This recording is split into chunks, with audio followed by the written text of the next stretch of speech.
আজকের শোনার সময়ের অবকাশ সিরিজের গল্প সে চিজ বাড়ি তার ব্যান্ডেল। লেখক ও পাঠে চান্দ্রে নিয়োগী। চিজ বলতেই কি মনে পড়ে বলুন তো? বরফে ঢাকা সুইস অ্যালপস, নাকি প্যারিসের কোনো ক্যাফের টেবিল? আর যাই মনে পড়ুক, আমাদের চুঁচুড়োর কাছে ব্যান্ডেল নামের জায়গার কথা যে মনে পড়বে না তা হলফ করে বলা যায়। সেখানে চার্চ আছে সবাই জানে, গঙ্গার ধারে পিকনিক করার বেশ সরেস জায়গা বটে, কিন্তু তা বলে চিজ? কিন্তু জানেন কি, বিষয়টি আদপে বিদেশি হলেও এর সৃষ্টির বহু ঐতিহাসিক শাখা প্রশাখা কিন্তু বিস্তার করে রয়েছে আমাদের দেশেও, আছে আমাদের রাজ্যেও। একটু অবাক হলেন? চলুন তাহলে বিস্তারে বলি সেই গল্প। দেশের পর্তুগিজ হেরিটেজ কলোনি জানি আমরা গোয়া, কিন্তু আরও কিছু ছোট পর্তুগিজ সেটেলমেন্ট ছিল দেশের নানা প্রান্তে। হুগলির ব্যান্ডেল তার মধ্যে অন্যতম। বাংলায় চিজের জন্মস্থান সেই ব্যান্ডেলই। বাংলার লোক যে ছানা বা মিষ্টি প্রেমী সেটা এখন নতুন করে বলার নয়। তা সে রসগোল্লা হোক বা পান্তুয়া বা ছানার মিষ্টি, মিষ্টির ক্ষেত্রে বাংলার কম্পিটিটর পাওয়া খুব কঠিন। সেখানে এই চিজের গল্প কিন্তু আইসিং অন দ্য কেক বলা যেতে পারে। সেই গল্প জানতে গেলে একটু ইতিহাসের দিকে তাকাতে হবে। পর্তুগিজরা যখন বাংলায় এসে পৌঁছায় তখন এখানকার সুলতান ছিলেন হোসেন আলাউদ্দিন। সে সময় বাংলার সাথে ইউরোপের বাণিজ্যিক সম্পর্ক ছিল মূলত সপ্তগ্রাম, চট্টগ্রাম এবং ব্যান্ডেলের মধ্যে দিয়ে।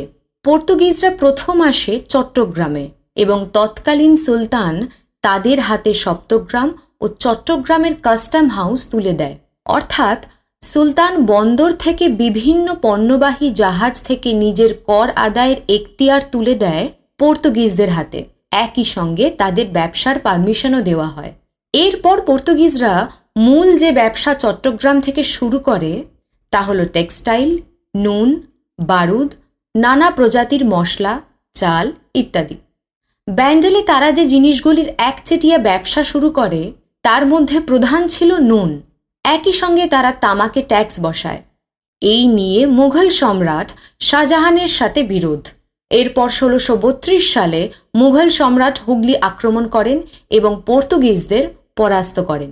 তারপর হেরে যাওয়া পর্তুগিজদের বসতি তৈরি হয় হুগলির ব্যান্ডেলে, যারা সংখ্যায় ছিলেন খুব কম। সেখানে তারা লোকাল কুক নিয়োগ শুরু করেন, যারা কার্ডলিং টেকনিক রপ্ত করেন এবং লোকালি তা ছড়াতে থাকেন।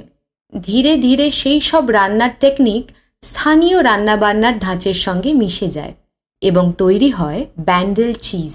মনে করা হয় বার্মিজ কুকের হাতে পর্তুগিজ তত্ত্বাবধানে তৈরি হয় এই চিজ। পরবর্তীকালে পর্তুগিজরা বাংলা থেকে চলে গেলেও ব্যান্ডেল চিজ কিন্তু তার ঐতিহ্য হারায়নি এতটুকু। গোল ডিস্কের শেপের এই চিজ তৈরি হয় গরুর দুধ দিয়ে। এর দুটি ভ্যারাইটি, প্লেন এবং স্মোক পাওয়া যায়। একটির রং সাদা, অপরটি ব্রাউন। এই চিজ এখন তৈরি হয় শুধু তারকেশ্বর এবং বিষ্ণুপুরের গ্রামে এবং পাওয়া যায় কলকাতার নিউ মার্কেটে, তাও আবার স্রেফ একটি দোকানে। কিভাবে তৈরি হয় এই উমদা চিজ তা আবিষ্কার করা স্বয়ং বাবা ফেলুনাথেরও অসাধ্য। মনটা একটু চিজ চিজ করা শুরু করেছে কি? আসলে এই ডেলিকেসির স্বাদই এমন যে বেশিক্ষণ এই নিয়ে ভাবলে বা কথা বললে জিভে জল আসবেই। ভাবছেন ডেইলি ডায়েট, শরীর চর্চা, কন্ট্রোল কোলেস্টেরলের কি হবে? তাহলে এভারি আর্মসের সেই উক্তি কি করে ভুলে যাওয়া যায়? Life is great, cheese makes it better.